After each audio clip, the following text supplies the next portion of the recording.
स्वागत है आप सभी का। आपके साथ मैं हूं नलिनी पांडे। लोकसभा में सांसद ओवैसी ने प्रस्तावित वक्फ कानून पर सरकार को घेरने की कोशिश की है और उन्होंने कहा है कि यदि सरकार इस कानून का मौजूदा स्वरूप में लागू करती है तो इससे देश में सामाजिक अस्थिरता बढ़ सकती है।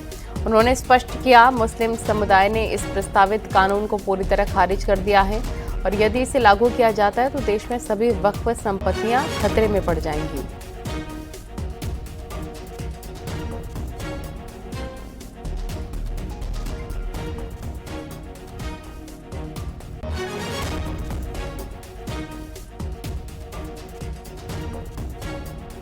A pure organic Muslim leadership will emerge on Wednesday, sir. Sir, I am cautioning and warning this government. If you bring and make a Waqf law in the present form, which will be violation of Article 25, 26 and 14, it will lead to social instability in this country. It has been rejected by the entire Muslim community. No Waqf property will be left. Nothing will be left, I say. You want to make India Viksit Bharat? We want Viksit Bharat. You want this country to take back into 80s and early 90s? It will be your responsibility. Because as a proud Indian Muslim, I will not lose an inch of my masjid. Forget about a masjid. I will not lose an inch of my dargah. वक्फ संशोधन bill report पर सांसद ओवैसी के बयान पर पूर्व केंद्रीय मंत्री मुख्तार अब्बास नकवी ने पलटवार किया है और उन्होंने कहा है कि अमृतकाल में वक्फ को लेकर मंथन चल रहा है। कुछ लोग भय और भ्रम पैदा करने की कोशिश कर रहे हैं। बात यह कि वक्फ सिस्टम को लेकर के इस अमृतकाल में जो मंथन चल रहा है उस मंथन से अमृत जरूर निकलेगा और उस अमृत को निकलने से न ये रोक पाएंगे न कोई और रोक पाएगा, क्योंकि जो वक्फ सिस्टम की असंवैधानिक अराजकता है उसको संवैधानिक प्रतिबद्धता के फ्रेमवर्क में लाना ये वक्फ की जरूरत भी है और वक्फ की जरूरत भी है। जहां तक सवाल है जो लोग इसको लेकर के भय और भ्रम का माहौल पैदा करने की कोशिश कर रहे हैं, ये वो लोग हैं जिन्होंने कि जेपीसी के सामने जो है तर्कों और तथ्यों के बजाय जो है बहिष्कार बहादुरी की। अब पार्लियामेंट में भी जो है वो इनके तर्कश में कितने तर्कों के तीर हैं वो उसके बजाय जो है वो देखिएगा बहिष्कार करते हुए दिखाई पड़ेंगे। तो मुझे लग रहा है कि इनकी दिमाग में ये है कि आज 75 सालों तक अगर वक्फ सिस्टम में किसी तरह का कोई सुधार नहीं हुआ, बदलाव नहीं हुआ, तो जो है वो अभी भी नहीं होना चाहिए। लेकिन मैं मानता हूं कि अमृतकाल में जो वर्तमान वक्फ सिस्टम में जो सुधार की दिशा में देश आगे बढ़ रहा है उसको आगे बढ़ना चाहिए। ये वक्त की भी जरूरत है और वक्त की भी जरूरत है। और संभल से सपा सांसद जियाउर रहमान बर्क ने भी इस बिल का विरोध किया। उन्होंने कहा कि अगर वक्फ बिल पास होता है तो वे सुप्रीम कोर्ट का दरवाजा खटखटाएंगे। अब हम फिर से ये बिल आता है तो उसकी मुखालफत करेंगे और हम उम्मीद करते हैं बीजेपी के एनडीए के सहयोगी दल से ये गुजारिश भी करते हैं कि वो जो सब लोगों का वोट लेकर के यहाँ पहुंच रहे हैं कि इस बिल का विरोध करें और अगर वो नहीं करते हैं तो जनता का उनको विरोध आगे झेलना पड़ेगा। फिर भी ये बिल पास होता है तो हम यकीनन सर्वोच्च न्यायालय जाएंगे इस बिल के खिलाफ और वहाँ उम्मीद करेंगे कि हमें इंसाफ जरूर मिलेगा। और यकीनन हम पूछते हैं कि जबरदस्ती थोपने की किसी बिल को क्या जरूरत है। जब वो बिल हमारे समाज के लोग कहते हैं कि वो बिल सही नहीं है तो आप जबरदस्ती क्यों थोपना चाहते हो। कल मिल्कीपुर में उपचुनाव होना है, लिहाजा यहां पर बीजेपी और एसपी की टक्कर है। मगर सपा सांसद वीरेंद्र सिंह का एक विवादित बयान सामने आया। उन्होंने कहा कि वोटिंग के दिन सपा कार्यकर्ता मिल्कीपुर बॉर्डर पर तैनात रहेंगे। यदि गड़बड़ी की कोशिश हुई तो सपा कार्यकर्ता कानून व्यवस्था हाथ में लेने को मजबूर हो जाएंगे। इसलिए हमारे कार्यकर्ता मिल्कीपुर के बॉर्डर पर डटे रहेंगे। यदि प्रशासन जोर जबरदस्ती करने पर उतारू होगा तो हमारे कार्यकर्ता मिल्कीपुर बॉर्डर से घुस जाएंगे और अपने बूथों की रक्षा करेंगे। इससे कानून व्यवस्था प्रभावित नहीं होगी? ये काम उत्तर प्रदेश का है। अगर वो बेईमानी पर उतर आएंगे तो हम कानून व्यवस्था को भी हाथ में लेने पर मजबूर हो जाएंगे। सपा सांसद वीरेंद्र सिंह के कार्यकर्ताओं के मिल्कीपुर में घुसने के विवादित बयान पर केंद्रीय मंत्री बीएल वर्मा ने नसीहत दी। उन्होंने कहा कि यूपी में सपा की नहीं बल्कि बीजेपी की योगी सरकार है। आप सपाई गुंडागर्दी के सपने पालना छोड़ दें। समाजवादी पार्टी ने प्रशासन को चेतावनी दी है कि अगर वो मनमानी करने की कोशिश करेंगे तो उनके कार्यकर्ता मिल्कीपुर में घुस जाएंगे और कानून व्यवस्था को हाथ में लेने को मजबूर होंगे। क्या कहेंगे इस पे आप? समाजवादी पार्टी के नेताओं को ध्यान रखना चाहिए, ये समाजवादी पार्टी गवर्नमेंट नहीं है जो गुंडागर्दी चलेगी। अब वो भारतीय जनता पार्टी की सरकार है, योगी जी के नेतृत्व में चलने वाली सरकार है, यहाँ कानून व्यवस्था चुस्त दुरुस्त है। और इस तरह की धमकी और गुंडागर्दी करने की बात कहेंगे तो मुझे लगता है कानून अपना काम करेगा और इस तरह की वो सपने पालने छोड़ दें कि वहां पर जाके किसी प्रकार की गुंडागर्दी करेंगे।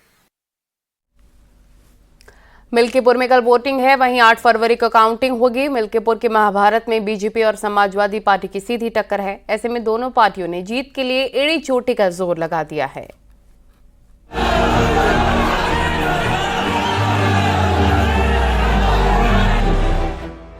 मिल्कीपुर विधानसभा सीट पर सियासी लड़ाई अब फाइनल राउंड में है।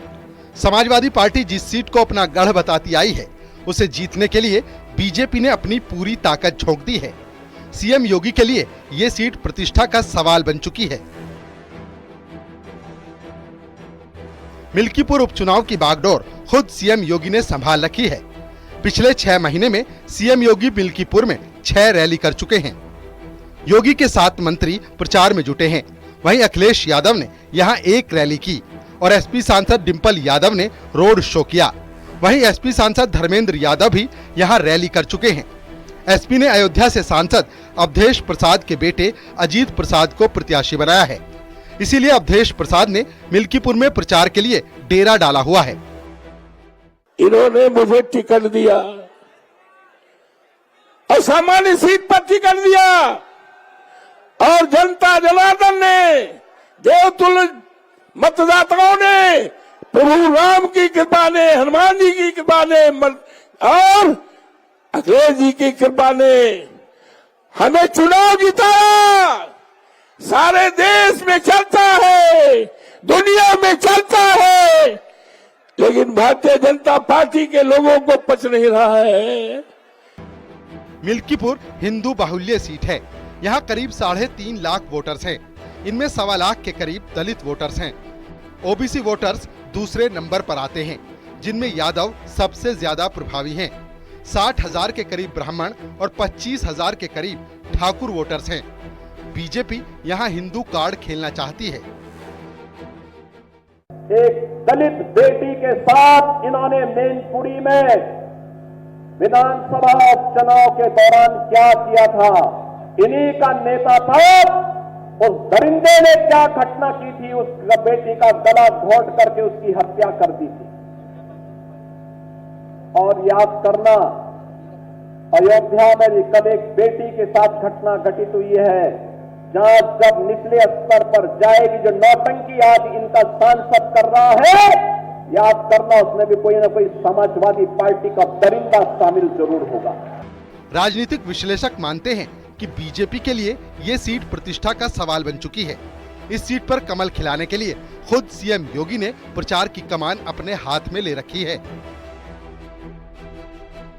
जहां 24 के लोकसभा चुनाव में भारतीय जनता पार्टी को अयोध्या जैसी सीट पर जो फर्श से अर्श की तरफ ले गई भाजपा को, वहाँ की पराजय उसको साल रही है। तो इसलिए मिल्कीपुर चूँकि अयोध्या में आता है और इसलिए उस पर वो पूरी दमखम के साथ भारतीय जनता पार्टी लगी हुई है। मुख्यमंत्री वहाँ 5-6 बार जा चुके हैं, उनका पूरा मंत्रिमंडल लगा हुआ है, संगठन लगा हुआ है। वो हर कीमत पर मिल्कीपुर चुनाव को जीतना चाहते हैं ताकि 24 की जो वो हार है उसको वो बैलेंस कर सकें। मिल्कीपुर में बीजेपी की तरफ से मंत्रियों की पूरी फौज है। सीएम योगी अब तक इस सीट पर 6 बार प्रचार कर चुके हैं। समाजवादी पार्टी ने भी अपनी पूरी ताकत झोंक रखी है। अखिलेश, डिंपल और धर्मेंद्र यादव समेत 20 स्टार प्रचारक मिल्कीपुर में प्रचार करते दिखे। देखिए, मुख्यमंत्री का दौरा ये बार बार दर्शाता है कि मुख्यमंत्री जी कितना हैरान और परेशान है। ये वहाँ पर जनता से मिलने नहीं जाते हैं, ये वहाँ पे प्रशासन से और आला अधिकारियों से मिल करके उनको बेईमानी के नए नए गुण सिखाने जाते हैं। जनता इनके साथ नहीं है, जनता समाजवादी पार्टी के साथ है। और वहाँ मिल्कीपुर का उपचुनाव जो है वो, जैसे पहले जनता ने समाजवादी पार्टी को जिताया है, आज भी समाजवादी पार्टी को जनता जिताएगी। पिछले उपचुनाव में बीजेपी ने 9 में से 7 सीट जीती। समाजवादी पार्टी अपनी सीट भी हार गई।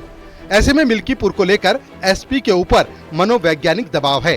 वहीं बीजेपी के पास इतिहास रचने का अच्छा मौका है। न्यूज़ 18 के लिए ब्यूरो रिपोर्ट।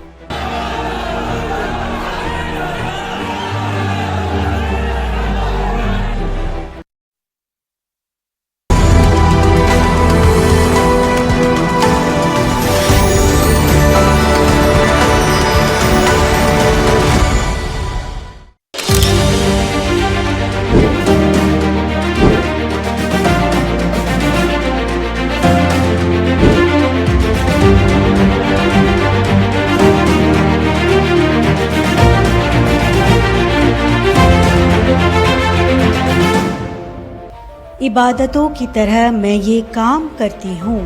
मेरा उसूल है पहले सबको सलाम करती हूँ। नमस्कार, मैं विभू कृष्णा टीवी 18 उत्तर प्रदेश उत्तराखंड की special series Maruti Suzuki presents rising Jaunpur में आप सभी का स्वागत एवं अभिनंदन है। इस कार्यक्रम के पार्टनर हैं ministry of road and transport department. Rising Jaunpur में हम सड़क सुरक्षा, पर्यावरण, कौशल विकास और विकास योजनाओं के माध्यम से स्थानीय जनजीवन में आए बदलाव की बात करेंगे। इस परिचर्चा में हमारे खास मेहमान होंगे जौनपुर के जिला अधिकारी महोदय डॉक्टर दिनेश चंद्र। हमारे दूसरे पैनलिस्ट होंगे डॉक्टर कौस्तुभ, एसपी जौनपुर।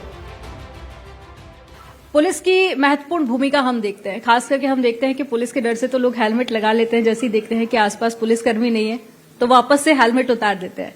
आप इस पर क्या अपने विचार रखते हैं और साथ ही क्या प्रयास किए जा रहे हैं ताकि जो एक्सीडेंट लगातार हो रहे हैं उन पर कंट्रोल किया जा सके? जी, माननीय मुख्यमंत्री जी की प्रेरणा से, हमारे शासन के निर्देश, हमारे पुलिस मुख्यालय के निर्देश के क्रम में हमारे ट्रैफिक मुख्यालय द्वारा विस्तृत एक्शन प्लान्स बना के समय समय पे, चाहे वो सड़क सुरक्षा का पखवाड़ा हो, चाहे उसके लिए जागरूकता हो, उसके लिए स्पेशल जो है यूनिट्स और फंड्स उपलब्ध कराने की कार्रवाई की जाती है। तो इस परिवर्तित होते समय में जो हम अपने पुलिस के आंकड़े देखते हैं, तो जहां पर अपराध में पहले कई लोग अपराधों के कारण मरा करते थे, उससे आज की डेट में वो मृत्यु की दर एक्सीडेंट्स में कहीं ज्यादा है। मतलब अप्रोक्सीमेटली 10 टाइम्स ज्यादा number of deaths because of road accidents rather than crimes committed against people. तो ये अपने आप में एक विकसित देश की तरफ बढ़ने का इंडिकेशन भी है, साथ में हमारे लिए एक पूरी तरह से नया चैलेंज निकाल के लाता है। आजकल एक जो ट्रेंड चल गया रील बनाने का, हालांकि प्रशासन उस पर भी काफी काम कर रहा है, लेकिन क्या लग रहा है आपको कि ये भी एक बड़ी वजह है? मेरा मानना है कि युवा एक्सीडेंट से प्रभावित हो रहे हैं, लेकिन अगर उनके मन में संकल्पबद्ध तरीके से, जैसा सरकार कर रही है और विभिन्न रूप से हमारे जितने स्टेक होल्डर हैं, पुलिस है, आपने देखा होगा कि पुलिस का भी अब रवैया चालान काटना नहीं है। सड़कों पर देखा होगा कि पुलिस ने अपने व्यवहार में परिवर्तित करते हुए युवाओं के मन को बदलने का जो एक कार्य किया है, वो अच्छी पुलिसिंग, इस बात को अगर और आगे बढ़ाई जाए तो वो जल्दी प्रभाव होगा। चालान काटोगे तो उसका एक चालान जरूरी है, एनफोर्समेंट जरूरी है, लेकिन पुलिसिंग ने जो पुलिसिंग व्यवस्था में जो नया एक सुधार आया है कि हम व्यवहार के माध्यम से उसको ठीक कर रहे हैं, तो मैं इसकी पुलिसिंग व्यवस्था की भी तारीफ करूंगा। सर, पिछले कई सालों की अगर बात करें तो कई तरह के अभियान चलाए गए हैं, तो उन अभियानों का कितना असर आप जमीन पर देख रहे हैं? देखिए, अभियानों से जागरूकता में बहुत बढ़ोतरी हुई है। कई बार जो हम देखते हैं डिफरेंस रूरल और अर्बन साइड में ट्रैफिक मैनेजमेंट का, रूरल एरियाज में इन्फोर्समेंट मुश्किल होता है थोड़ा, और जहां पर ये ट्रांजिशन हम देखते हैं कि कहां पे रूरल रोड से अचानक से एनएच पे लोग आ रहे हैं, वहां पर जैसे प्रवेश करते हैं स्पीड का जो डिफरेंस है, जो रोड की क्वालिटी का डिफरेंस है, वहां पे वो जो ट्रांजिशन है उसमें हम बफर जोन देने का प्रयास कर रहे हैं स्पीड ब्रेकर्स के माध्यम से। जनपद में जहां जहां हमारे प्रवेश पॉइंट्स हैं, अभी हमारे जनपद में एक ऑपरेशन प्रवेश के नाम से सभी जगहों पे स्पीड ब्रेकर साइनेजेस ये देने का प्रयास किया जा रहा है। एक बड़ा अच्छा प्रयास जिला प्रशासन और पुलिस द्वारा अभी हमारे महाकुंभ के दौरान मोगरा बादशाहपुर में ट्रैफिक व्यवस्था को ठीक कराने के लिए किया गया, जहां पे रोड इंजीनियरिंग के जितने हमारे फॉर्मूले हैं उनको वर्तमान ब्राउन फील्ड प्रोजेक्ट्स पे किस तरह से उतारा जाए, जो पहले से स्थापित हैं उन पे पूरी तरह से हम रोड इंजीनियरिंग नहीं कर सकते हैं, मगर उनके कौन कौन से चीजों को हम यहाँ पे पार्शियली इंप्लीमेंट करके चीजें इंप्रूव कर सकते हैं। हमारे बीच में 3 प्रतिभागी प्रतिभाग करेंगे और वो चर्चा करेंगे यहाँ की स्वच्छता पर, सड़क सुरक्षा पर, यातायात के नियमों पर। इस पर अगर बात करें तो जैसा कि बात हो रही थी कि सबसे ज्यादा जिम्मेदारी युवाओं की है, क्योंकि सबसे ज्यादा एक्सीडेंट जो होते हैं वो 18 से 30 साल की उम्र में देखने को मिलते हैं। हमें हमेशा लगता है कि एक्सीडेंट किसी और के साथ हो रहा है, किसी और के घर में हो रहा है, हमें कभी नहीं लगता कि हम भी इसके शिकार हो सकते हैं। तो सबको यही कहना चाहूंगी कि ये ऐसी चीज है, किसी के साथ भी किसी वक्त भी हो सकती है और एक क्षण में आपकी जिंदगी बदल जाती है, कई बार जिंदगी रहती भी नहीं है। तो इसलिए कहूंगी इस चीज को बहुत सीरियसली लें। ये आपके साथ हो सकता है, आपके आसपास परिवार वालों के साथ हो सकता है। तो एक दूसरे को हमें एनकरेज करना चाहिए कि नियमों का पालन करें और वही सही तरीका है, सीट बेल्ट लगाएं। और एक क्षण की मस्ती के लिए कि ड्रिंक एंड ड्राइव करने में आपकी पूरी जिंदगी चली जाएगी। जैसे सीडीओ सर ने कहा, किसी का हाथ नहीं रहेगा, किसी का पैर नहीं रहेगा, ऐसी दुर्घटना से आपकी जिंदगी बदल सकती है हमेशा के लिए। सर, जैसा कि चर्चा हो रही है और देखने को ये मिल रहा है कि बहुत छोटी छोटी गलतियों के कारण बड़ी बड़ी दुर्घटनाएं होती हैं। हम हेलमेट नहीं लगाते हैं, हेलमेट एक मामूली सी चीज है, लेकिन हेड इंजरी होती है तो फिर बचाना मुश्किल हो जाता है। आवश्यकता इस बात की है, सभी जो भी अभिभावक हैं वे अपने बच्चों पर नजर रखें, उनसे पूछताछ करते रहें और उनको जागरूक भी करते रहें, क्योंकि सभी व्यक्ति जो है अभिभावक हैं और वह उनका जो परिवार है वो स्कूल की ही तरह है। उसको मान करके कुछ समय दें, शिक्षा दें। एक एक व्यक्ति भी शिक्षा देगा तो कोई एक भी बच्चा बचेगा नहीं। बस यही भावना रखनी है। एक एक व्यक्ति से परिवार है, परिवार समाज है, समाज से देश है, और ये भावना भारतवर्ष के लिए अत्यधिक महत्वपूर्ण है। जैसा कि सर ये बात आई कि सबसे ज्यादा जिम्मेदारी युवाओं की रहती है, तो क्या लगता है सर किस तरह से इसमें कुछ बदलाव किया जा सकता है, या इन लोगों को बाध्य किया जा सकता है या अवेयर किया जा सकता है?